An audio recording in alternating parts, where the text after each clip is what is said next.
Bonjour, c'est Judith des Magies de la Lune et cette vidéo a pour but de vous présenter les énergies autour de la pleine lune du 12 août 2022 au degré 19-21 du Verseau. Alors pour bien comprendre les enjeux de cette pleine lune qui est très importante parce que c'est l'avant-dernière du cycle du zodiaque qui commence en bélier et qui s'arrête en poisson, donc le Verseau est l'avant-dernier signe. Euh, Elle a cette fonction de permettre de clôturer ce cycle énergétique du zodiaque, cycle pour moi qui a une véritable portée symbolique. Je vous invite d'ailleurs à regarder à ce sujet une masterclass que j'ai donnée grâce à Nathalie Mendes sur la chaîne du Guide de la Voyance, masterclass sur les 3 clés de la personnalité astrologique, où je parle pas mal de ce zodiaque comme voyage symbolique de l'âme, élévation, chemin du héros, etc. Je mettrai le lien en description. Je vais partager mon écran et vous allez voir quelle est cette pleine lune. Là, voilà. Je me déplace un petit peu aussi pour pas prendre plus de place. En fait, c'est pour que vous me voyez vous regarder. C'est ça l'idée. Là, voilà. La pleine lune euh, en Verseau. Là, voilà. Alors, comment lire une chose pareille? Tout simplement en cherchant les glyphes qui nous intéressent. Ici, c'est la Lune, vous la reconnaissez. En face, c'est le Soleil. Voici la signature astrologique d'une pleine Lune. C'est une opposition entre la Lune et le Soleil. La Lune est en Verseau, le Soleil est en Lion. Il s'agit d'un axe, un Lion-Verseau, parce que tous les signes du zodiaque, il y a 12 signes du zodiaque, tous les signes sont en paire. Ces deux énergies, en fait, qui sont non pas opposées dans le sens de la contradiction, mais complémentaires. Et c'est bien ça, l'astrologie. C'est bien ça, la force de l'astrologie, c'est justement pouvoir permettre de comprendre que ce n'est pas parce que les choses ne sont pas identiques qu'elles sont ennemies. Voilà. Antagoniste est une chose, mais c'est une chose que nous ne connaissons pas vraiment en astrologie. Mon chat attire mon attention. Alors, que se passe-t-il pendant cette pleine lune en Verseau? Il se passe des tas de choses. Depuis juin, nous avons une série de 3 super pleines lunes. Celle-là, c'est la dernière. Super pleine lune, qu'est-ce que c'est? C'est juste que la Lune et le Soleil, la Terre sont très proches. La Lune est très proche de la Terre. Donc l'impact des énergies lunaires sur nous, sur notre corps, sur l'eau en fait, de notre corps et de notre planète, cet impact-là est très important, plus important que pour les autres. C'est un peu un grossissement en fait des énergies de pleine lune traditionnelles. C'est l'avant-dernier signe du zodiaque. Donc, comme je le disais en préambule, il s'agit d'une forme d'aboutissement ou de conclusion. Si vous pouvez, il y a quelque chose qui se passe depuis le 14 juin, en fait. Euh, Qu'est-ce qui s'est passé pour vous depuis le 14 juin? Voilà la question qui va se poser, certainement à l'intérieur de votre vie personnelle, plus qu'à l'intérieur de la vie collective. Là, il va s'agir réellement d'une pleine lune que vous pourrez prendre personnellement pour avancer sur votre chemin. Identifiez, posez-vous les questions maintenant, de savoir ce qui s'est passé depuis le 14 juin. Euh, et vous verrez certainement qu'il y a eu un trajet qui va se conclure là, ce 11 août. Alors, les super pleines lunes attirent toujours notre attention sur ce qui doit être libéré dans notre vie. Toutes les pleines lunes attirent notre attention sur ce qui doit être libéré dans notre vie. Ah oui, petite parenthèse. Les conseils que je donne en astrologie sont des conseils astrologiques. Non, si. C'est-à-dire que les influences lunaires peuvent être, et astrales en général, peuvent être utilisées de mille et une manières. Et moi, je parle pas de pratique magique ni quoi que ce soit d'occulte. Je parle d'astrologie pure, d'accord? C'est énergétique et c'est de la guidance, en fait. Il s'agit d'une météo cosmique, il s'agit de prendre connaissance de l'atmosphère, des énergies qui nous entourent, des courants, tendances qui nous entourent et de voir de quelle manière elles se répercutent et elles parlent en nous. Parce que nous sommes tous constitués d'éléments astrologiques dans un certain ordre organisé. Et cette réalité astrologique qui est la nôtre, elle va vibrer avec la réalité astrologique plus grande qui est celle du cosmos. Donc, la pleine lune, elle a cette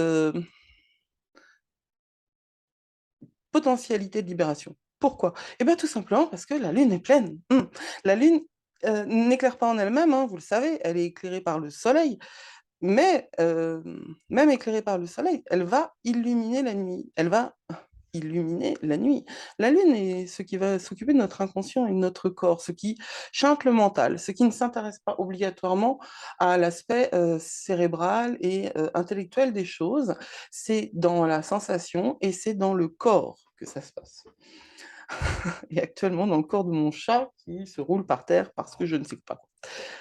Alors, elle tombe donc dans le signe du Verseau, qui est un signe d'air. Et l'élément de l'air est un élément qui s'intéresse à l'intellect. C'est la pensée, n'est-ce pas? Les 3 signes d'air du zodiaque sont le Gémeaux, pour commencer, la Balance et le Verseau. C'est une autre histoire dont je vous parlerai à un autre moment, ce changement d'octave, en fait, hein, des mêmes vibrations qui sont exprimées différemment, mais nous sommes dans la dernière étape du voyage de l'air dans le zodiaque. Et il s'appelle Verseau. Comme son nom ne l'indique pas, il n'y a pas d'eau dans le Verseau, pourtant, n'est-ce pas? Alors ça, c'est une autre question qu'on n'abordera pas aujourd'hui. Mais voilà, le Verseau est un signe d'air. Il procède du Capricorne et il va vers le Poisson. L'astrologie est une chose dynamique, les choses ne sont pas figées du tout, du tout, du tout. C'est véritablement de l'énergie et de l'énergie qui se déplace. Donc, l'énergie du Verseau, elle vient du Capricorne, elle vient de Saturne. Saturne, c'est la planète qui dirige le Capricorne. Elle vient de la structure et elle va vers la fusion universelle. C'est très important. Oui, Néo, je te vois, mon bébé. C'est très important de, de considérer cette dynamique-là. Et vous m'excuserez. Je vais... euh,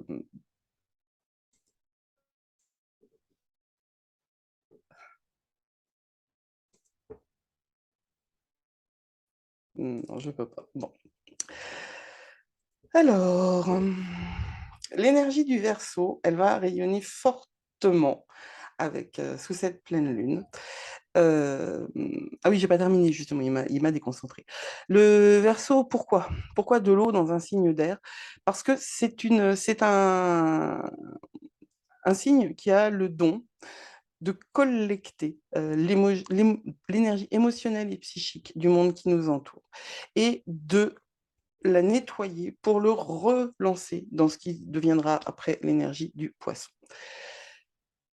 Nous pouvons donc nous connecter, c'est-à-dire que ça peut activer en nous ces qualités du Verseau, qui sont des qualités universelles, qui sont des qualités de progrès, de collectif. Le Verseau n'est pas un signe individualiste, ce n'est pas un signe émotionnel non plus. C'est très particulier comme vibration et on en a absolument besoin. Cette pleine lune en air peut nous aider à transformer, grâce à la respiration, les énergies denses, lourdes et négatives, ou même les énergies de deuil qui nous entourent. Parce qu'il y a eu des deuils ces 2 dernières années, des deuils importants, que ce soit des deuils affectifs ou des deuils concrets. Il y a beaucoup de choses qui se changent, il y a beaucoup de choses qui se transforment. Et le 1er août, avec la conjonction nœud nord-taureau, Uranus en Verseau, ce 1er août laisse encore des traces énergétiques autour de nous. Alors véritablement, je ne suis pas quelqu'un de New Age, je ne suis pas quelqu'un de violemment positif. C'est-à-dire que bien sûr que je tends vers la lumière, évidemment, mais comme tout le monde, enfin je ne suis pas quelqu'un de négatif, mais il est très important pour moi de considérer que la lumière n'existe pas sans l'ombre. En revanche, cette nouvelle pleine lune-là, il va falloir que nous travaillions la compassion. Il va vraiment falloir que nous travaillions la compassion parce que c'est une vibration importante du Verseau, une compassion non pathos. Il n'y a pas de pathos là-dedans, hein. C'est véritablement la bienveillance, la compassion de l'individu pour le collectif, pour le projet, pour améliorer les choses. Donc, c'est la dernière super lune de l'année. Elle peut nous aider donc à trouver des points de conclusion. Nous pouvons maintenant savoir exactement dans quelle direction nous devons nous tourner pour réaliser cette mission de vie, cette mission d'âme dans laquelle nous sommes, dans laquelle nous vivons avec cette incarnation. Mais, évidemment, il y a un mais, parce que comme vous le voyez, juste à côté de la Lune, il y a Saturne. Alors, ça n'est pas une conjonction exacte, hein, parce que c'est 19,21 comme degré et 22,05. Il y a 2 degrés de différence, mais l'influence de Saturne est fondamentale. Saturne est appelé le seigneur du karma. Il est très actif sous cette pleine lune. Et chaque fois que Saturne est actif, on peut se trouver à assumer une plus grande responsabilité. Voilà. C'est vrai que j'ai un discours très saturnien en ce moment, parce que je ne le suis pas particulièrement, mais j'ai un discours très saturnien, parce il correspond à la période, de la même manière que Uranus. Enfin, Saturne et Uranus sont les 2 planètes qui nous ont euh, mis la zone, hein, depuis 1 an et des bananes. Donc, bien sûr que l'influence est très forte. Donc, Saturne nous impose de nous aligner avec notre moi supérieur et nous propose les manières de le faire. Donc, les leçons de Saturne, elles ne sont pas toujours faciles, mais elles offrent des opportunités de croissance, véritablement. Saturne, c'est la contrainte, c'est le travail, c'est la direction, c'est la discipline, c'est la gestion du temps. Et nous sommes en rétrograde. Ça veut dire que dans ces domaines-là, ça ne veut pas dire que ça va à l'inverse, hein. D'abord, ça ne veut pas dire que ça va à l'arrière non plus. Une planète ne recule pas. Mais ça veut dire que les énergies saturniennes, là, nous offrent la possibilité de réviser, justement, de revoir toutes nos positions dans ces domaines que je viens de dire, la discipline, la structure, le devoir. Saturne, c'est l'inverse de la récompense immédiate, vraiment. Alors, cette pleine lune, elle est également très liée, vous le voyez ici, avec ces jolis traits, avec la conjonction qui existe encore entre Uranus et le nœud nord qui est rétrograde en Taureau.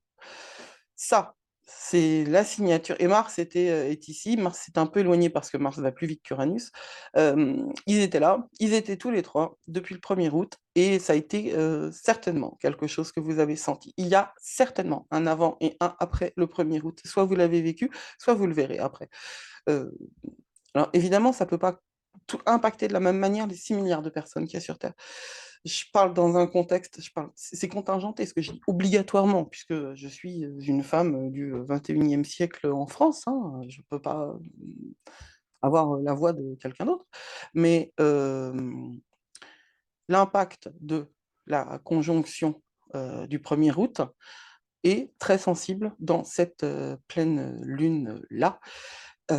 Cette énergie cosmique destinée à secouer les choses et à apporter de l'instabilité à ce que nous considérions comme acquis.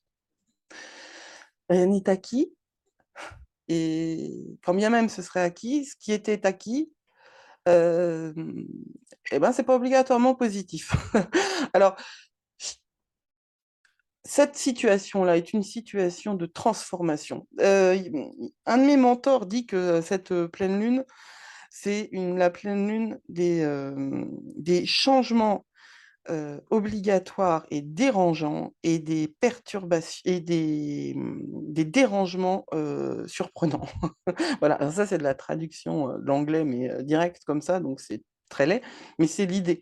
Euh, donc, c'est Cette question du 1er août, elle a un impact très certainement sur le collectif. Et on l'a vu d'ailleurs, hein, parce que quel temps avons-nous depuis... Alors, c'est pas depuis le 1er août, ça a commencé avant, mais le temps est de plus en plus chaud, de plus en plus sec. Et puis, il se passe des trucs du côté de Taïwan, n'est-ce pas? Donc, il y a pas mal de problèmes et qui existent depuis quelques années dans ces domaines-là, hein, dans les domaines de la conscience même qu'on a du cadre, hein, et du cadre dans lequel on veut vivre notre vie. Et cette conjonction, les effets de cette conjonction, imaginez quand on balance un caillou dans une mare ou dans un lac, les cercles concentriques continuent à avoir de l'effet bien après que le caillou ait disparu. Donc ça va continuer à révéler des choses.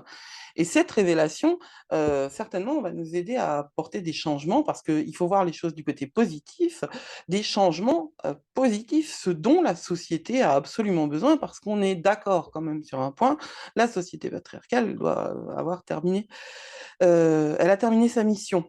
Elle a terminé sa mission. Voilà, on en avait besoin, maintenant on a besoin d'autre chose. Alors, quand je dis société patriarcale, je ne parle pas de politique et je n'oppose pas la société patriarcale à une société matriarcale. J'oppose, enfin, je pense qu'une société polarisée doit être transformée, remplacée par une société inclusive. Et c'est ce qui va nous arriver dans les décennies à venir.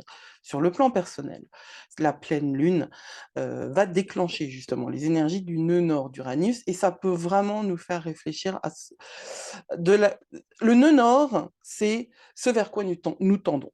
Le nœud nord, c'est euh, l'horizon de, de notre incarnation en tant qu'elle est le véhicule d'une mission d'âme. Voilà. Donc le nœud nord, c'est là où on va. Et donc, cet impact-là entre le nœud nord conjoint à Uranus et la Lune conjointe à Saturne, ça va nous faire réfléchir donc, à ce sur quoi nous pouvons vraiment compter et à la manière de gérer tout ce qui en nous est instable et tout ce qui est toutes les instabilités qui ont pu survenir dans notre vie et qui ont pu nous déstabiliser intérieurement. Il y a certainement des façons d'être, des façons de nous adapter, des façons de remettre en cause des choix qui ont peut-être été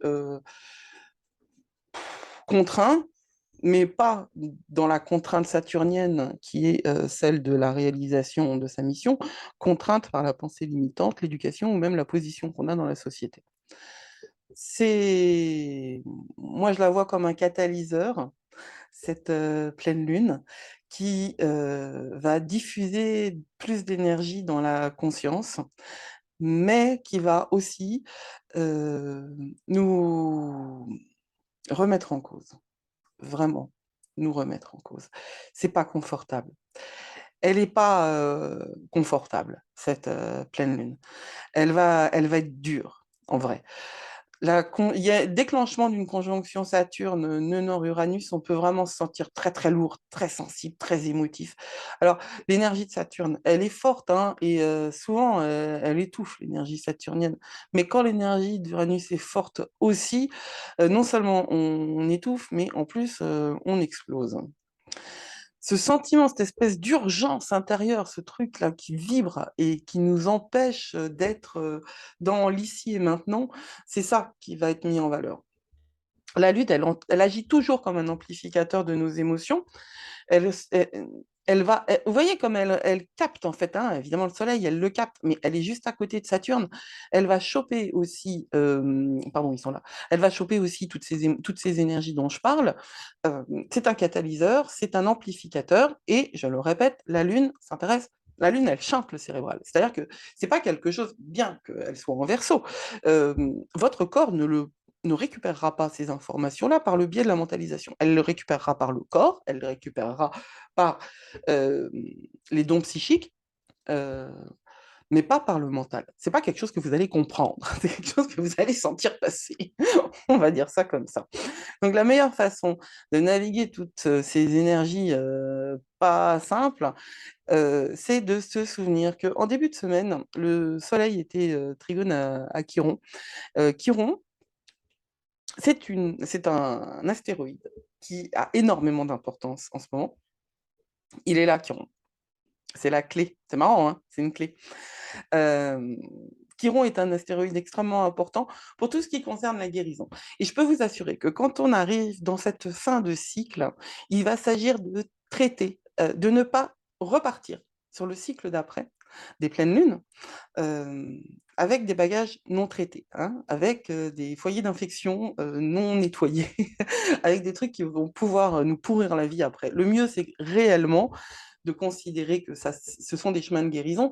Et en début de semaine, on a eu un trigone très positif, j'en ai parlé dans la météo cosmique, entre le Soleil et Chiron, ce qui nous donne euh, une, une potentialisation encore de tous ces pouvoirs de guérison à l'intérieur de chacun. Autant je suis dubitatif par rapport à un certain nombre de choses de la spiritualité New Age, autant je le sais, que nous vivons une époque d'éveil des consciences collectives et que c'est pas être complètement perché que de reconnaître que les énergies changent. Enfin, en même temps, moi, je suis pas mal perché, mais pas dans ce domaine. Enfin, je suis pas très sensible au New Age en fait, hein. Alors, cette pleine lune, là, elle va avoir des conséquences. Elle est précédée par le poids et le défi de Mars au carré de Saturne. Je ne sais même pas si j'en ai parlé de ça. Mais bon, voilà. Mais ça, j'en parle dans la météo cosmique, hein. Mars au carré de Saturne, c'est des énergies qui sont encore très problématiques. Le carré, Rick Levine, qui est un des meilleurs astrologues du monde. Alors là, si vous êtes anglophone, allez écouter Rick Levine. Euh, il est extraordinaire, cet homme-là. Donc, il explique l'énergie du carré comme l'énergie d'une confrontation comme ça. C'est-à-dire qu'il n'y a pas de possibilité de discussion entre les deux planètes-là. Donc, entre la contrainte et la guerre, ça pose un petit peu de problème énergétique et ça rend, comment dire, si on parle de météo, genre météo marine, ça secoue pour de vrai. Frustration, frustration, j'écris ton nom. Donc, la respiration que je propose, c'est plutôt que d'être bouffé par la frustration de ce qui ne fonctionne pas. Toutes les batailles ne sont pas à mener. Il faut vraiment prendre conscience de ça en ce moment. Et un des mantras que je vais proposer pour cette pleine lune, c'est vraiment je ne suis pas responsable. Je suis responsable de ma vie. Il y a des choses que je ne maîtrise pas. Il faut travailler ce détachement. Toutes les batailles ne sont pas vôtres. Ensuite, l'autre chose qu'il faut comprendre, c'est que cette pleine lune, je pense que thématiquement, ce que je vais lui donner comme nom, c'est à 2 centimètres du confort. Alors ça, c'est un concept que je développe, en tout cas la formule, je la développe. Il n'y a pas de croissance sans inconfort. Alors, no pain, no gain, c'est un truc qui ne me plaît pas, parce que je suis taureau, et que les taureaux n'aiment pas l'inconfort, clairement. Pas qu'on m'embête, moi. En revanche, ce que j'ai vraiment appris dans ma chair, c'est que on ne grandit pas si on ne pousse pas un peu. Et il faut qu'on trouve justement cet espace qui a 2 centimètres du confort, 2 ou 3 centimètres, ou 4 ou 5, hein, selon votre thème. Moi, j'ai un trigone en terre, donc ce sera 2. Si vous êtes plus dans l'action ou plus dans une énergie de réalisation, ce sera 3 ou 4, parce que vous avez plus de marge. Trigonentaire, ça veut dire que ça bouge pas des masses. C'est pas facile à bouger. Alors, 2 ou 3 centimètres du confort, 4 ou 5. C'est l'idée de trouver ce point où vous n'êtes pas encore dans la douleur, vous n'êtes pas dans le dur encore, mais vous n'êtes plus dans le confort absolu. Vous êtes dans le progrès, tout simplement, dans le progrès. Ceci dit, 2 centimètres du confort, c'est pas 45. Ça veut dire que vous ne gagnerez pas plus à souffrir plus. Si vous entendez ça, si Saturne vous chuchote ça à l'oreille, Saturne vous ment. Cette pleine lune-là, elle va vous permettre de faire le tri et un tri super efficace entre ce qui est essentiel et ce qui ne l'est pas. Ce qui va vous permettre de vous développer et ce qui vous maintient dans le mode survie. Voilà, j'espère que cette guidance vous a apporté des informations et puis quelque chose pour vous aider à passer ce moment qui, sérieux, va pas être simple, simple, hein. On a connu des moments un peu plus cool, astrologiquement parlant, et mais 2022 est une année d'intégration. Et 2022 est une année où on a des devoirs à faire. Je vous remercie de votre attention. Je vous propose de vous retrouver dans une prochaine vidéo. Ah oui, s'il vous plaît, mettez un like, abonnez-vous si vous êtes arrivé jusque-là, s'il vous plaît. Mettez un like, abonnez-vous. C'est des trucs que je ne dis jamais, mais c'est très important. C'est très important pour moi. Et, et c'est très important pour vous si vous aimez ce que je partage. Je vous souhaite une magnifique pleine lune et à bientôt. C'était Judith, les Magies de la Lune.